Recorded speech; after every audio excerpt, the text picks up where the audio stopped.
Svava, thanks very much for letting pleasure. me into your, it's nice to actually be with someone and not, like I just said, not be on Zoom. Yeah, I agree. I'm going to start off with the tricky first question, which is what are your 3 core personal values that you like to live your life by?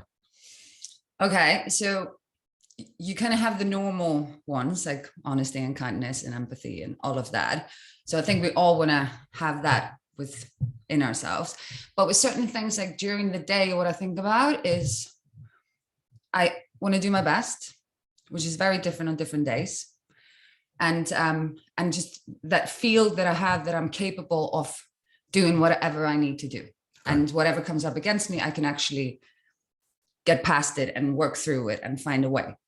And I think that's kind of the one, is that I'm just capable, whatever happens. And number 2, because I work with so many people and different different ages and different walks of life, I've learned not to take anything personally. Like most things aren't personal. Most things have to do with what they're going through, what's been happening with them, and how they kind of see things. So I've also very much learned I judge and view people from what they've been through instead of what I've been through. Like, okay. I would never say like, I would never do that. Like sentences like that. I just really. Would you call that empathy? How would you? Yeah. And also just understand that what you've been through is very limited. Like you can't not value people, but you can't judge people and assess people from what you've been through. Like if you were in that situation that they've been through, you might have done exactly the same. You don't know because you haven't been through that. So I think it's just it's very naive and quite judgmental to view other people from your own experience. Okay. And I think you learn a lot more by doing that. And obviously, yeah, you become more sympathetic and empathetic to what they've been through. And you learn much more from it. So it's really trying to view the world through their eyes and their unique experience rather than through yours. Yeah. And normally you can always understand people. You might get some clickbait story about somebody, but then you watch a documentary about them and their life, then all of a sudden your view has changed. Yeah. So you can normally understand people if you just know what they've been through and where they come from. Okay. So core values for you are your own capabilities, your own ability to do what you need to do on a daily basis, and the ability to think and work with people from their perspective rather than your own. Yeah. And not take things personally as well. Not be like constantly offended about everything. You know, if somebody said, and people say a lot to me sometimes, you know, like, I don't know, like, I don't like that you swear on Instagram, you know, okay, that's fine. You don't have to like it. Like it's very much like, I don't have to take it in all the time, or, you know, I don't like your blonde hair. Okay, that's really fine. You know, all of this kind of stuff. And that really comes through on your reels, which is like, you know, you do you, they'll do them. Don't try not to let it affect you all the time. Where do you think that comes from? I'm picking up on that particular one. Because there's a book at the moment which it's got a rude title, and it's the subtle art of not giving. I love it. You read it? Yeah. So I'm reading it at the moment. I love it. And the only reason I didn't say it, and I know you'll swear at some point, it's fine, it's because I'll have to bleep it out because it's going to go to kids. I'll watch it. No, it's okay. It's fine. You don't have to. I could bleep it. Oh, I love it. But it's a fantastic book. Would you say that's kind of what we were saying here? Like you've only got a certain number of those to give. Exactly. So you've got to choose them very carefully. Yeah, you have to choose your battles, and not everything is worth the fight. And also, it also just creates things in you. So it might stay with you all, you know, like a person said to me the other day, this is like nothing. This is about a song and the Dance Monkey song. And she said, oh, people think it's a girl, but it's actually an 11-year-old boy. And I said, no, it's not. I said, I watched her in an interview. It's an 18-year-old girl from Australia who used to be a busker. She goes, no, it's not. And I just went, okay. Like I don't have to be like, I don't have to defend my point. Like I'm defending okay, then just believe that. I've said it. I'd find that difficult. I know, but it's just, I've gotten so used to it. If you want to keep that, just. Would old Svava have got into a ding dong about that? Yeah, I sometimes struggle with it. Yeah, I do actually. But I think it came from how I was raised. My mom was very much like, if you have a problem, can you do something about it? Yes, then go and do something about it. If you can't, then stop worrying about it. And she was like, and she was very much about you can do whatever you want. You just can't do everything. And being very capable. And she always had this, I can, and I will, and I dare. She made us say this quite often. And she was very good, like with certain things. Like I can realize that after I got older. Like I came home from school once and I told my mom, this boy in my class said I was stupid. And she just said, if someone says you're a car, are you a car? And I said, well, no, of course not. And she said, exactly. And that was done. I can and I will and I dare. I like that. She said it a lot before, like I had any performances or exam or anything that I was stressed about. You know, she was never like, oh, shy away from it then, but she was like, I understand, but you are capable. You can do this, even if it's hard, you know. Picking up on you, and I've got a real problem saying Iceland, because I want to say Iceland. Iceland. Iceland. Yeah, I was saying it today. Iceland, if you Iceland. want. Iceland. Is there a typical cultural upbringing in Iceland? Like, is it very much that kind of go for it attitude, like you were just saying? And can you talk a bit about that? And do you think that's really sort of shaped your mindset now and what you believe in? Yeah, I think it was very much like that. And we have, you know, it's never been whether you're a girl or a boy, what you can do and things like that. It's always been very equal. The country's been very equal always. And and I think you are normally raised that you are capable and you can do things, you know, and not like hardship is good, but it's good to go up against something, be able to see it through, because then you actually know you can do hard things. You can't know that you can do hard things if you never do anything that's hard. It's impossible. You have to get the experience to know something about yourself. You can't, it's like saying I'm kind, but I never do anything to show kindness. Then these are just empty words. Saying, if I would say I'm capable, but I only do things that I know and that are easy, then I haven't shown any capability or what I can actually do. Yeah, you are what you do, not what you say, right? And you know, picking up on the whole brand that you've built, the Viking Method, can you talk a bit about that? And you know, obviously it's come from Iceland. Are you really passionate about the kind of heritage of the Vikings and the cultural and again, like we're talking about values, right? Yeah. The value that they're kind of those values embedded in you and what you do and what you believe in and how you train and what you're saying on social media. And I think it's more, okay. So basically I knew what I wanted to do, like how I wanted to help people and, you know, help them from kind of the inside out, both like mentally and physically and all of it. You knew that early on, did you? Yeah. And that was kind of like my goal, but then often you have to change your approach to your goal. So first I started with a company that was called, the Exercise and the Nutrition Group, which is just a lame name. So I was like, no, I can't do that. And then because I do yoga as well, and I'm a yoga teacher, I was like, I would love to bring all of this together. So then I created a company called Bootcamp Yoga. This was in Iceland still? No, this was here. Oh, was it? So when did you come? I came here to study. Okay. So this was after I finished my studies. For you, so was it university? Or? I came and I did a degree in musical theatre. Oh, okay, of course, yeah. So hence the amazing dancing, Pineapple Dance Studios, Michael Jackson stuff, So which is the other bit of content that's brilliant on your media. I love that. Such a good class. But it was very much like how we talk about failing. You know, failing is the quickest way to success, which is very much is. And so I started Bootcamp Yoga, but it wasn't I was doing like a functional training for half an hour and yoga for half an hour. I was literally doing like a burpee into a downward dog. Nobody loves that. Because you have the yoga people and then you have the burpee people. These do not come together, right? You know, so that was an absolute failure.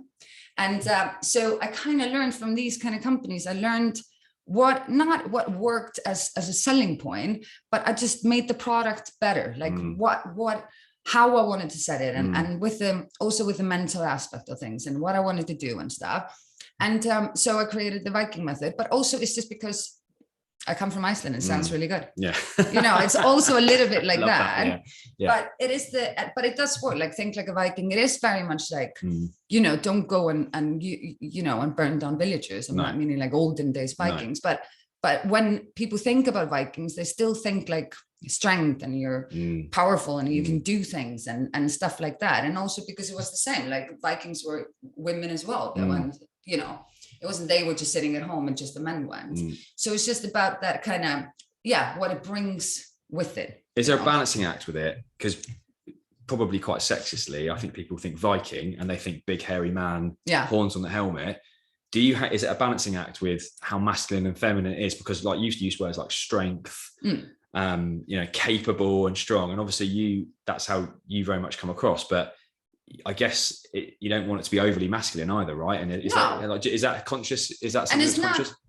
And it's not necessarily like strength, like physical strength. You have to be able to, deadlift certain amount or nothing like that.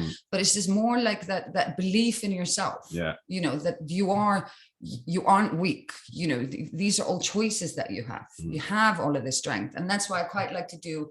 Like I do quite a lot of punching and kicking and stuff and things like that. And it just makes you feel how much power you actually have inside you that you don't realize. And often I make people shout when they're punching and kicking. And in the beginning, they find it really uncomfortable because we're not taught to be loud and take up space. Especially British people, would you say? Very much. Yeah. And like with my teenage girls, they find it really uncomfortable in the beginning. But then when they scream and kick at the same time, they're like, oh. Do they flat refuse? Have you had go? No, they don't. But they just start with like that, and I'm like, no, that's not screaming. Yeah. And then they go for it, and you just get filled with this energy.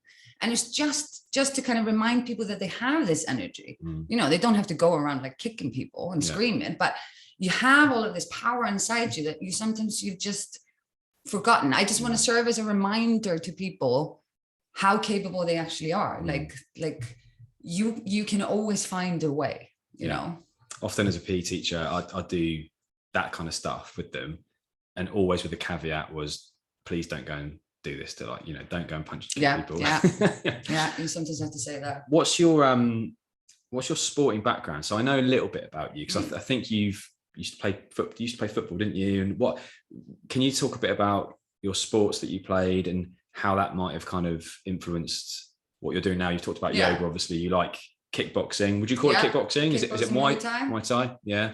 And then Muay Thai is obviously a sort of Thai version of kickboxing, right? Yeah. And then I did football for a very long time, handball for a very long time. Big in Iceland, handball? Very big. Yeah.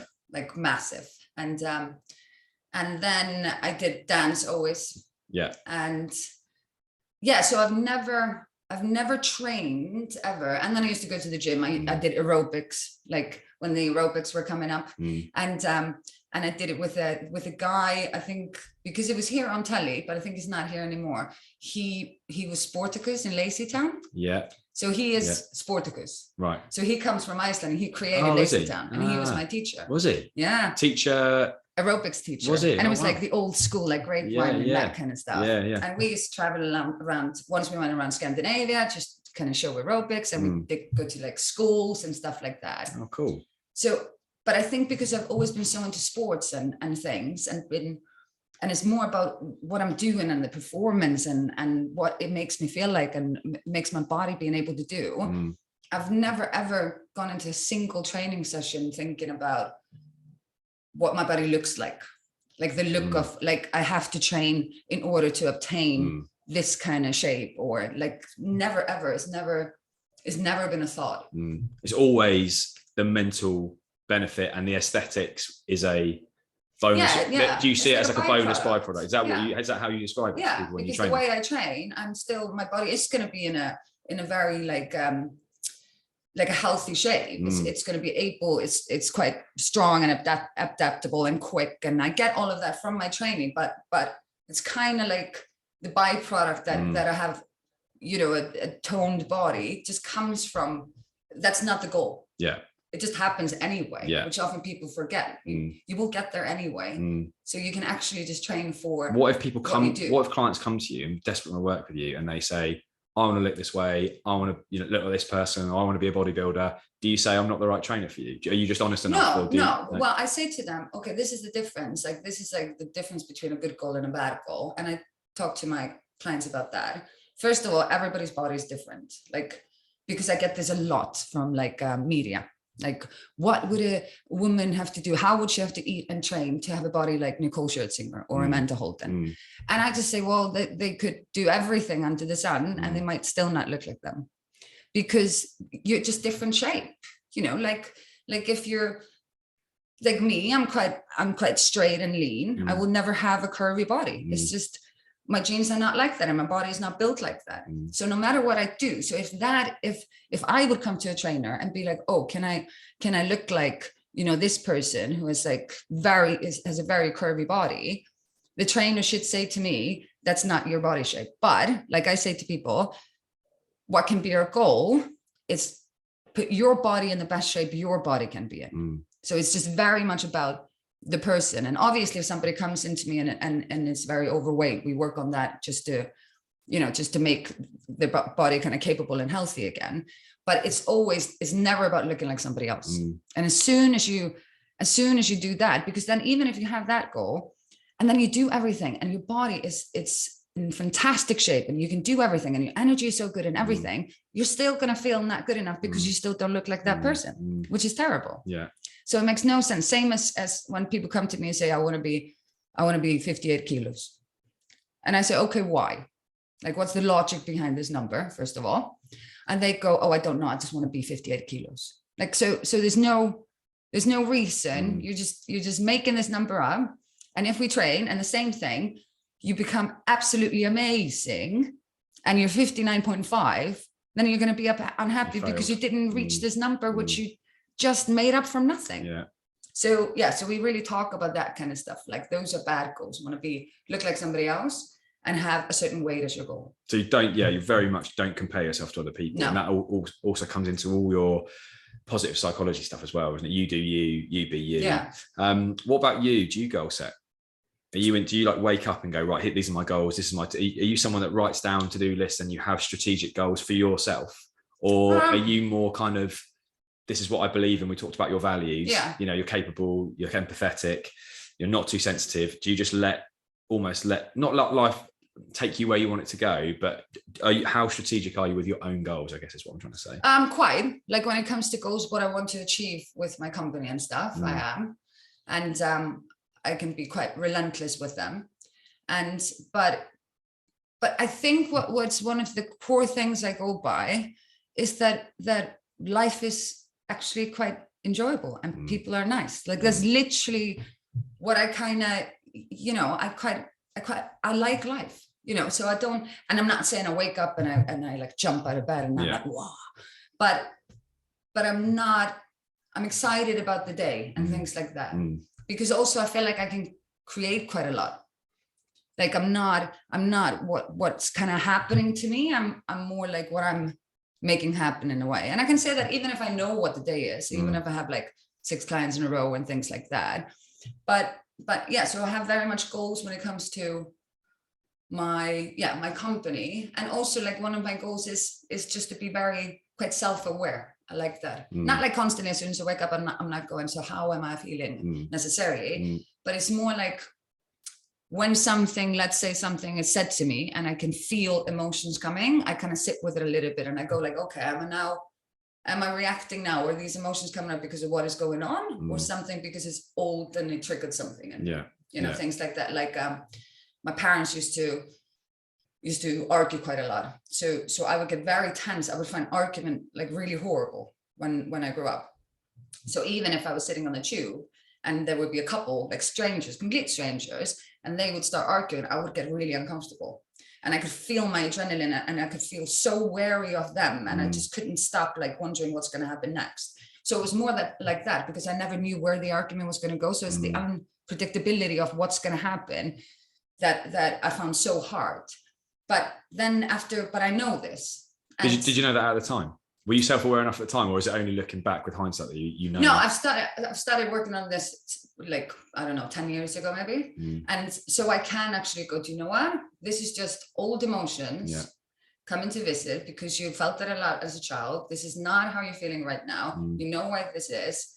This is absolutely okay. And I just talk it kind of down. So I can do that very much now. So now, and even to the point now, I don't notice it. Like, I would now go on the tube and not notice in this way. Like, it wouldn't personally affect me that strangers are having like a discussion, you know? So I think it's that. And I try to do that every day. Like, just be aware of, you know, I'm just questioning thoughts and feelings. I'm not just reacting to every single. You're curious about it, right? Yeah. And I'm not taking everything I feel and think as literal truth. Like, and this is, I know it's not. And it's interesting to hear you talk like that, because obviously professionally, yeah, there's obviously loads of merit in really being strategic, having a plan.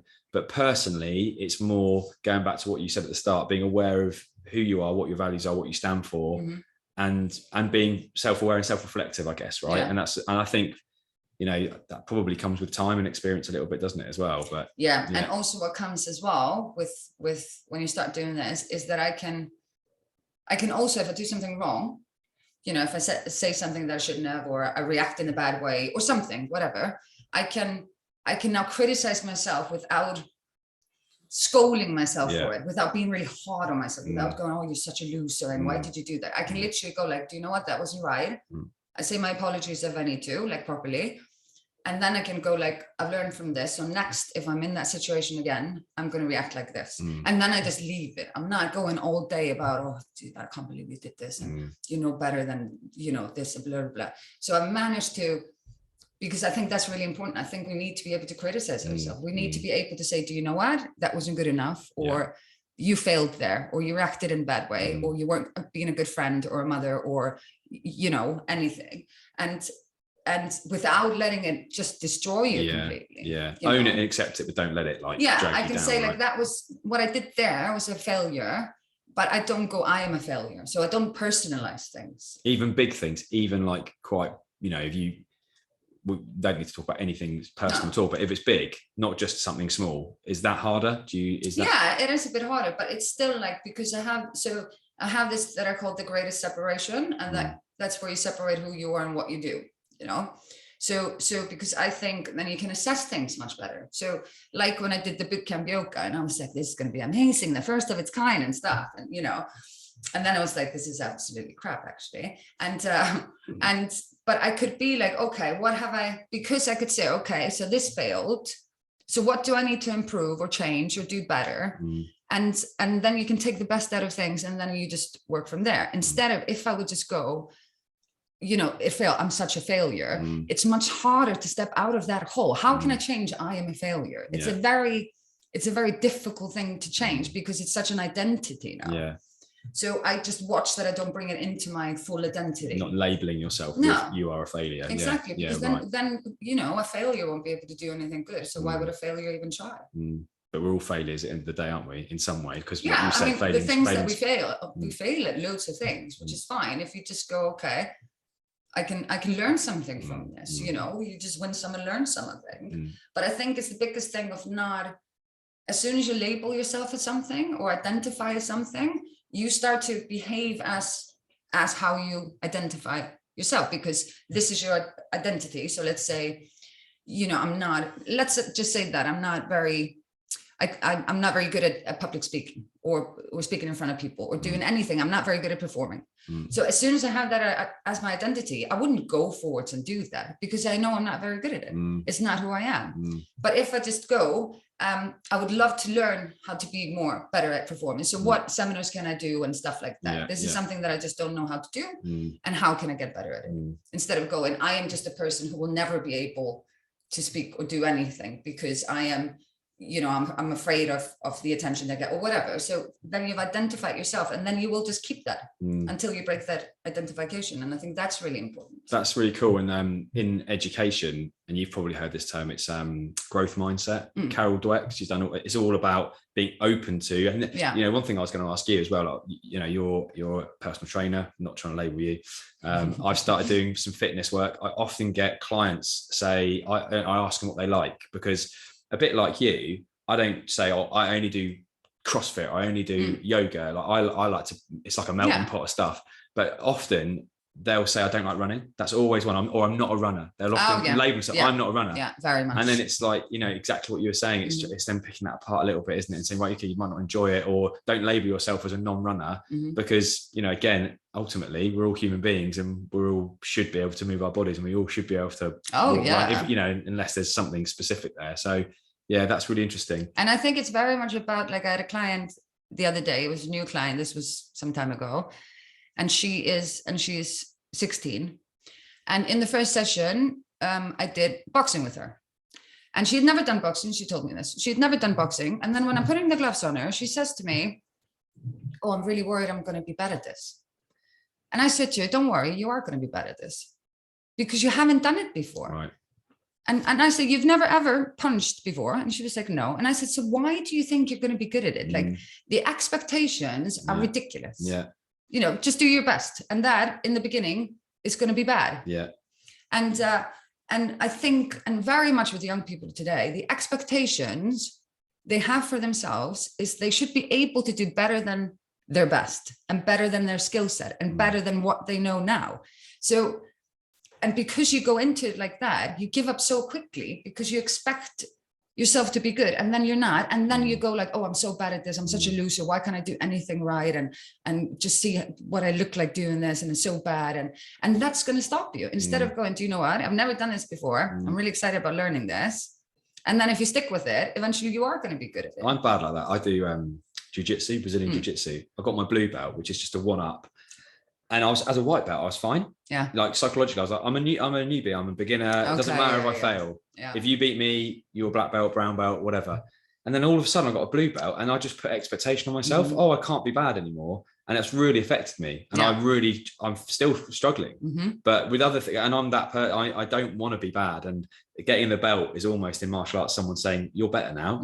So then if a white belt beats me, I'm a failure. And, I've actually found that really difficult. Yeah. That's really interesting. I just wanted to pick up on something you were saying as well, because a lot of your social media reels now, I had a good look through and I've been following it. A lot of them are you on camera saying this sort of stuff in a really cool way. Has there been a conscious shift from content, exercise-based content, to this sort of content because you're passionate about it, or you see there's a problem out there, or is it just a natural thing that's happening at the moment and you're just doing that because that's what you're thinking about? Yeah, I think it's all of the above. Actually, I think I think we need it more today. I think we are a bit like, we don't understand that we are capable, but I think we need more to know that I think what we often think now, that either things have to be easy or things are easy, otherwise we just can't do them and things like that. And I think it's good to know that you can have anxiety and still do that thing. Like you can be scared and still do that thing. You can think you're going to fail and still do that thing. That's the only way actually to do it and get past feeling anxious and scared and feeling like a failure. You actually have to do the thing that is giving you that. And I think we just often need reminders about that.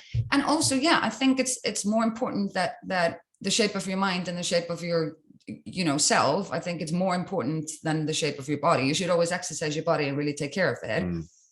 But how you are and how you feel and what you think of yourself and your capability and your emotions and reactions and everything, I think that is kind of the root of everything.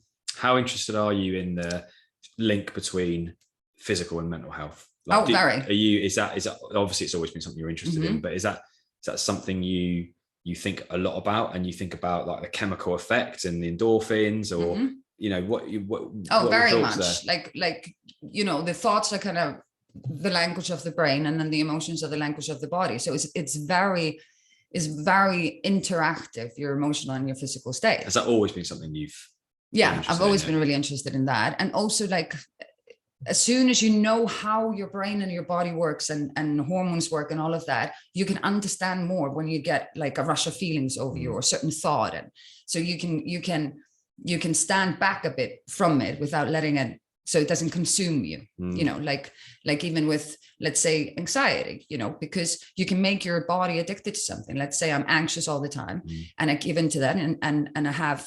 anxiety. And then all of a sudden I'm having like a really good day. And all of a sudden I get a panic attack and I go, how did that come? That came out of nowhere.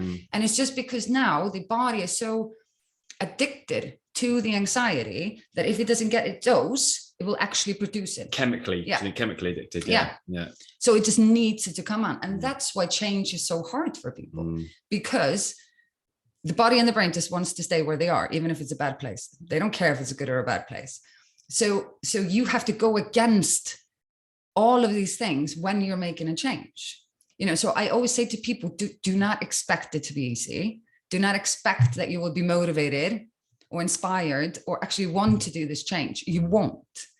But as soon as you've done it for a little bit and just gone against it, it will be much easier. And obviously you're going to feel much better because you're actually doing things that you want to do and taking care of yourself.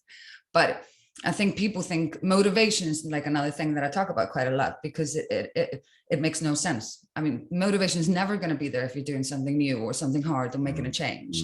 And people think they, but I'm not motivated enough. And, I should be this. And they say, or I should be confident about doing this. But you won't, because you're doing something new and something that's scary and you haven't done before. So as soon as you just go, actually, I won't feel like it. It will be hard for a little bit. But I'm capable enough to do that. So, what's my plan of action to be able to go against it? With that, if you're working with a client or anyone that's struggling, whether it's physically, mentally, both, do you have a strategy? Do you go, right, we need to get you mentally strong before you can start working out? Or do you just take it case by case and go, okay, look, is the work you do, is the mental health benefits, confidence and motivation, everything, is that just built into the physical exercise? Or do you sometimes look at someone and go, right, we need to get you to believe in yourself before we start actually really working on your body and everything else? No, it normally comes hand in hand. Yeah. And normally I use then more like drills or something quick, or boxing or some skill. I normally use a skill in the beginning then, because then you can see, I didn't think I would be able to do this. And you also see, so when you ask people to either step out of their comfort zone or do something physical, you get to see personality traits or whatever issues they may or may not have, right? Do you see that come out of them? And are you really conscious of that when you're doing boxing, whatever you're doing? Are you focusing on, so for example, if they don't want to do it, or they say they're not very good at it, are you taking all that in and going, right, okay, I'm start piecing together? Right? Very much. And I think it's really good, because if you're doing an action, another thing that people have, because if you are being physical, you are more open. So it's easier to talk. And also because I come out of nowhere. I don't know anybody that they know. They can tell me anything. And so while they're exercising, people often are much more open to how they're feeling and how they're seeing themselves and what's wrong and all of this, and their shortcomings and just everything. So I often use that as well. So I just basically, my thing is just exercise and then we're going to talk. And then I found out things. And obviously it's very different depending on age. I know I can understand there are certain things that are important when you're 15 that are not as important when you're 35, So it's also just to know, and it depends on the individual, obviously. You're so right as well, because as someone that taught PE for a long time, one of the things I loved the most about them being physically active was their personalities. If you're, obviously personality should come through in any lesson, but if you're sat in rows or at desks being asked to work quietly, you don't see that, right? But if you're out and about playing, then you really see that, how you work with others and how social you are, and how you react to things. And I think that's a really good point. And actually, one of years of teaching, I never really thought specifically about openness when you're physical specifically, which I think that's a really good point. Yeah. You work with some young girls, sort of like school age girls, mainly girls. Do you have boys in your group as well? No, now I'm just having girls. I've had boys before, but now they've it's a season, isn't it? And then they go to universities and then you want to come in and stuff. So now I just have girls. So one of the stats I wanted to tell you was, and you're probably well aware, 26% of young women experience a mental health disorder, which doesn't sound that high, but it's three times higher than young men. Yeah. And I think that stat is 16 to 24-year-olds. What are your thoughts on that? And why do you think it's so much higher with young women than it is compared to young men? I mean, I think it's very much social media, very much like you constantly, this comparison of the perfect life and perfect bodies, especially, and perfect look.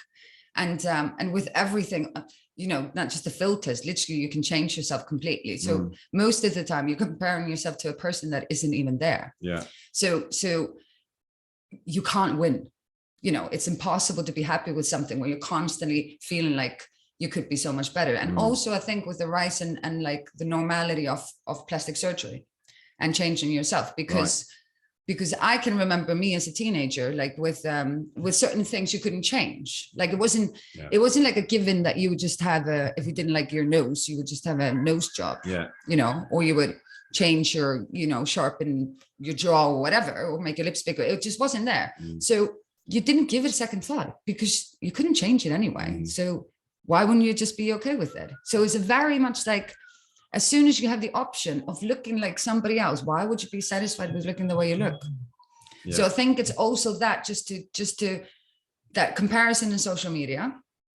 I think that's really difficult. And it is kind of, you know, lots of brands and stuff hone in on that insecurity of women and things. And what I think it's really good to do, that I tell my clients to do, is first of all, always, you need to validate and question the source before you believe the information. You know, sometimes they're having like these things that come up like, you know, there was a challenge, there was the A4 challenge, waist challenge. So if your waist is wider than an A4, you have a white waist. And I was like, who says this? Who gives this out? Like, why are you believing in this?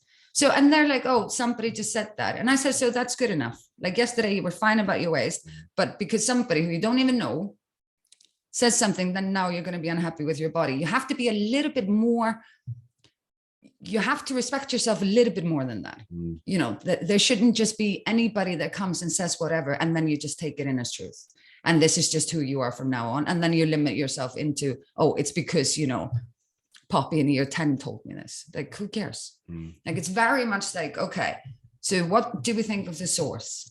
Like, is the source good enough for me to take this in or not? And most of the time it's definitely not. Right. So I think that is what I talk to them a lot about. And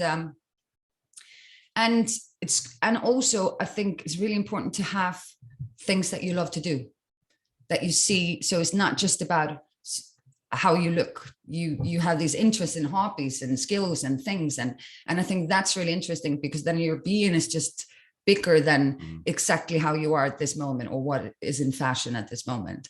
And we talk about that. And we also talk about, you can change your mind whenever you want. I think that's really important to talk to girls, and especially when dealing with boys and stuff. It's often like if you had said yes to a thing and you say yes to it again, but then you don't want to do it anymore, they go like, but I said yes to it before. And then I feel like if I don't do it, then, you know, I'm not being right, or, you know. And I said, that doesn't matter. If you don't want to do it anymore, then you just say no now. So it's very much of being like, I can choose what I do.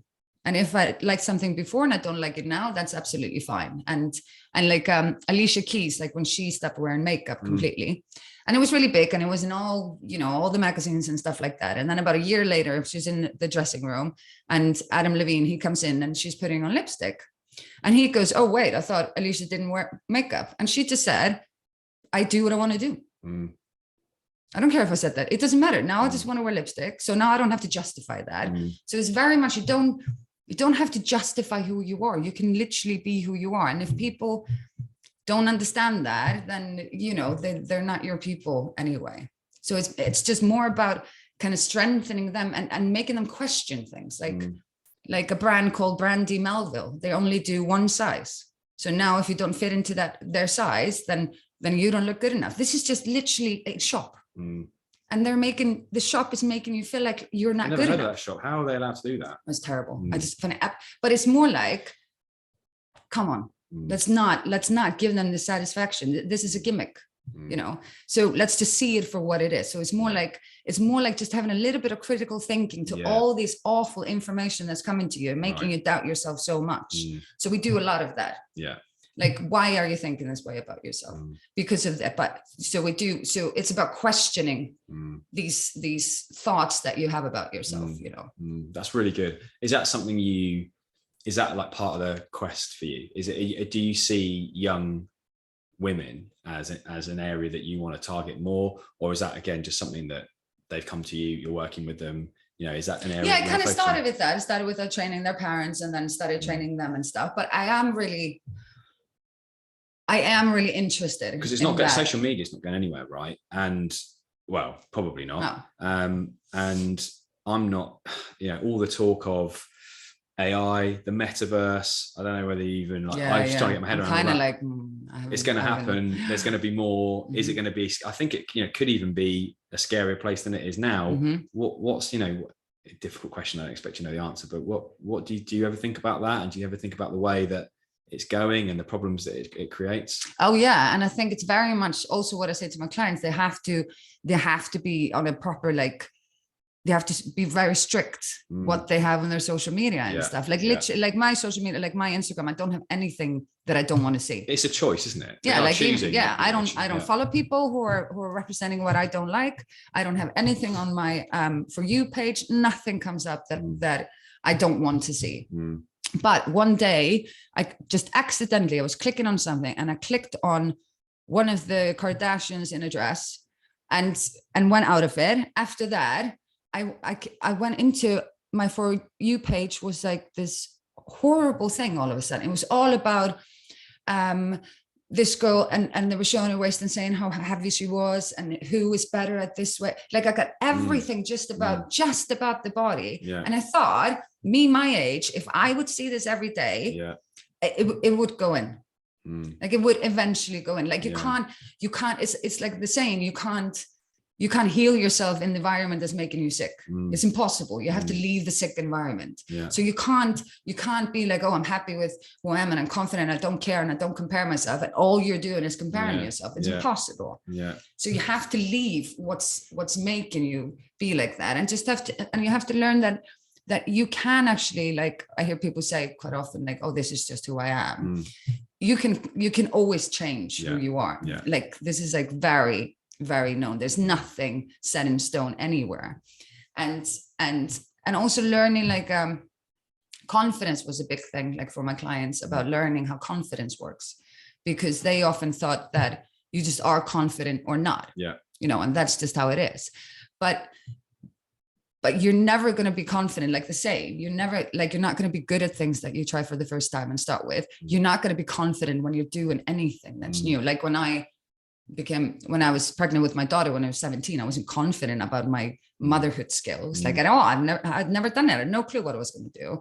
And the same when I moved here and I didn't know anybody, and to a new country, a new language, and new everything. I wasn't confident in the action that I was taking. And this is the difference, but I was confident in my ability to be able to handle it. Right. At the time as well. You felt at the time I was, I can do this and I can work this through and I can learn and I can find out how to do this, but I wasn't confident in what I was doing. I was just confident that I would be able to handle whatever came that was capable. Capable. Exactly. So I've spoken quite a lot to them about that. And the more often you take these kind of dips in confidence by doing like a new thing, the more you're still not going to be confident when you do a new thing, but your level of your confidence in your capability will grow. So you find it easier to do new things. You've got to put yourself you've got to be comfortable being uncomfortable, right? That's a jiu-jitsu. That's what I always say, jiu-jitsu, but that's life, isn't it? If you don't put yourself if you don't give yourself opportunities to fail and be uncomfortable and challenge yourself, you don't learn anything from it. You don't grow as a person. No. Yeah. That's really good. Diet and sleep. You never talk about it on your socials. No. What are your, is it like, so I did a presentation yesterday about sleep. Let's start there. Do you buy into like sleep being a really important part of the health picture, or do you I mean, of course sleep is really good and you need good sleep. I'm just I don't like sleep. You don't like sleep yourself? No. Right. So I just don't sleep much because I find it more fun to be awake, and I just think it gets in the way of stuff. So I'm terrible. I sleep. I'm fine, but if I would go, it wouldn't be like my go-to general advice to tell people to sleep like I sleep. But yeah, so sleep is kind of like the last. You're not passionate about sleep. No. Let's put it that way.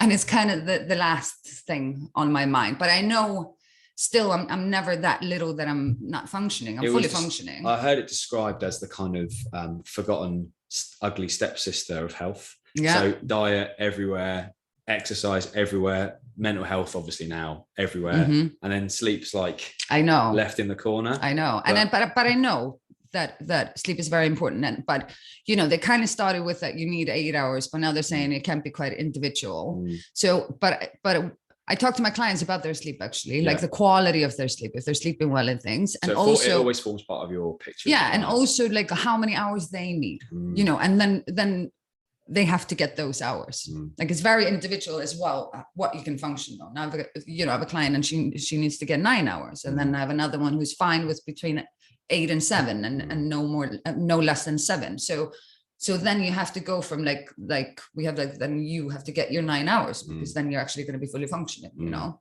Yeah. It's interesting, isn't it? I think that's probably a whole nother conversation. What about diet for you? Diet for me, I'm not a massive foodie, which I think helps because I'm fine with eating healthy food. Like not healthy food. Healthy food is really good, but it's more like I don't have to be swept off my feet with food. Do you buy into a specific concept? Do you fast? Do you eat meat? Are you vegan? Like, what do you? No, I eat meat, and no, I don't fast, and I just go by 3 meals a day. Okay. And my opinion, I don't think you should have a lot of small meals throughout the day. I think you should give your digestive system a break. And I think if you're just constantly having something in your stomach, just so much of your blood and energy is just going into that. You prep though, right? Because I remember you used to be really into, do you still do that? Do you prep your food? You have it in Tupperware, you portion size it? Yeah, I prep it. I say my daughter preps it.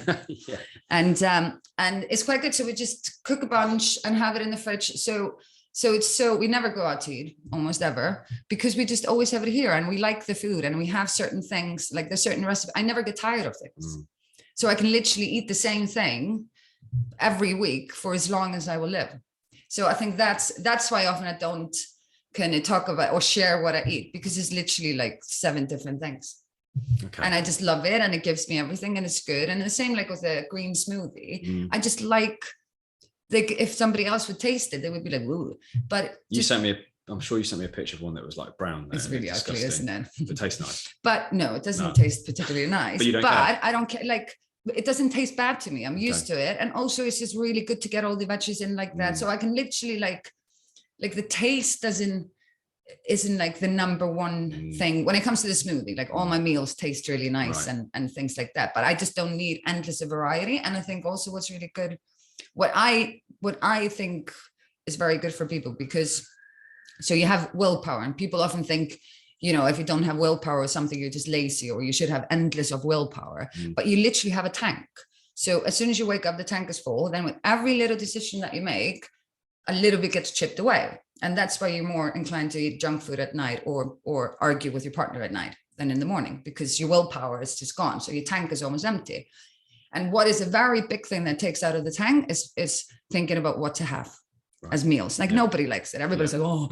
And so now I just have the same thing. I know what I'm having on Mondays and I know what I'm having on Tuesdays. So there's no, and because I like my willpower to be reserved for other stuff that matters more than what to eat. You know, all of it is healthy. All of it is good for me. And sometimes I order pizza and things like that. This is not like holy. I was going to say, because you're not like, you're not just clean all the time. No, I'm not. You drink a little bit. Yeah. Like a beer. I love beer. Yeah. Yeah. Oh, definitely not. But it's more, to me, it's more like to make it easier for me. It's also just to make my daily life easier. If I know what I'm having, I just have it and it's there. I normally you can shop for the week. And also, I don't like to spend, you know, my mental energy on things that could be so easily fixed, you know, and then you have time to do so many other stuff and energy to do it. Same with clothes. Like, you know, I'm not like, I have like, oh, I'm going to wear something really different. You know, I'm normally just kind of wear the same outfits that I like at work. And unless it's Eurovision. Unless it's Eurovision, obviously. Were you pleased that we did UK? Oh yeah, of course. It's actually good. That's good. It was so good because then actually I'm so annoying the week of Eurovision. All my clients are like, oh my God. And I go, so Eurovision week? And they go, oh God. Because then I just talk to Eurovision. Even like with one client, I saw her Eurovision week. She went on TikTok the next day and for her page was just covered with Eurovision. She was like, what have you done to my TikTok? And no, because now actually people here will maybe start watching it. Yeah, that's the first time I watched it. Yeah. Because I like him. I like him. I think he's a great singer and I like the song. Yeah. But anyway, we won't go there. So I have to ask you a little bit about your celeb people that you've trained. You probably can't say that much about it. Amanda Holden, Nicole Scherzinger, good trainers, like hard workers. Yeah. Very. Is it all just super easy to train? And would you say that is the secret ingredient? It's just a willingness to work hard, basically. Yeah. Yeah. And literally just, you know what you need to do, you know what's good for you, just do it. Like they're very much like that. Like, were you nervous? Like were you nervous training them? Like, were you No. at the point, or did you just think, well, I'm not bothered if they're celebrities, I'm still going to just be any other client, and they're going to work their socks off just like everyone else? Because we're all the same. We want the same out of life. We talk about the same things. The same things worry about us, no matter what we do for a living. Like, it's all the same. So it's but they're very much like, they're just disciplined, you know. So like I get people, sometimes they come to me and they're like, oh, I want to, you know, lose a bit of weight. I'm not, you know, I'm overweight and this and that. And then I say, okay, then you have to stop eating that ice cream every night. And they're like, oh, but don't want to do that. Well, okay, then what are you saying? Then it won't happen. Like it's very, I don't understand why are you, this is what you want. Obviously you will have to sacrifice something, because if you didn't, you wouldn't be in a situation. Right. So just think more about what you're going to get out of it and the quality of life, instead of like, oh my God, I can't believe I can't have the ice cream. But with some people like them, it's literally, this is what I want. This is what I need to do. What's the first step? So it's very, you're much quicker to get to the place that you want to be at, because you're not resisting the change or like crying over some, you know, spilled ice cream. Like, that doesn't matter. The well-being of the goal is always better than what you're going to miss out that's making you miserable to begin with, you know. I like that. The well-being of the goal is worth the misery of what you're missing out on. Yeah, that's good.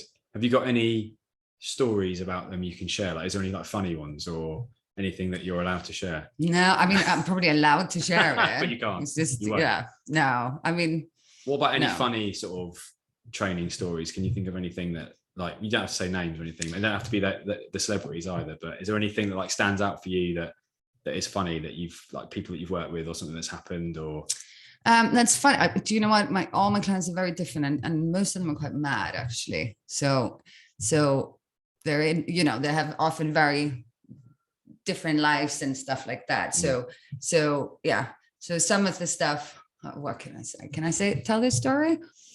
Okay, so I have a client, and she has a dog and a rabbit. So the dog was already there when they got the rabbit. So the rabbit thinks she's a dog.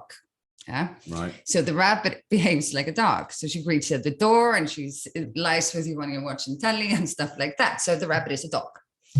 And then they were going to their home country, and you weren't allowed to travel on the plane with a rabbit. Okay.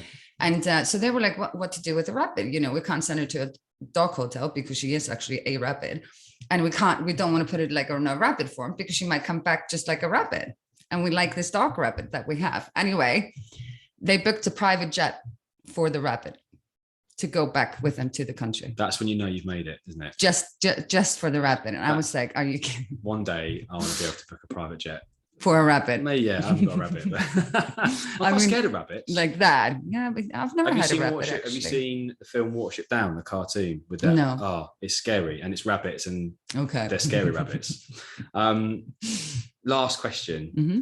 What impact do you want to leave behind? So it kind of links in with your values at the start, I guess, but you know, imagine you are, we had a quick conversation. Yeah. It's your 90th birthday party. What do you want to be remembered for? I want to be, it's a hard thing to say what I would want people to say about me. I think you want to be able to say that, you know, you did it like with my daughter, then that I was a capable and giving mother. Like, I want her to go into life feeling, not just feeling like that I took care of everything for her, but to feel like she is like a full-fledged individual who can do whatever she wants to do. Like, what I want to remember by that, I managed to remind so many people of how amazing they are. And they would actually go, like, I get messages from people saying, oh, you know, after listening to you, I actually decided that I'm going to move to Australia, that I've always liked, I always wanted to do, but I've always been too scared. But I know I got this, I can do it. Like this kind of, that I would love. Like, I want to do more of that. And that's maybe why I'm going more into the mental health, because I want to do more, you know, lectures and seminars and meet people and do more of that. And I think if I could have people that would be like, yeah, you know, I know I can actually do it because she told me this. I think that would be the best. I would love that. Brilliant. Svava, thanks very much. Oh, my pleasure.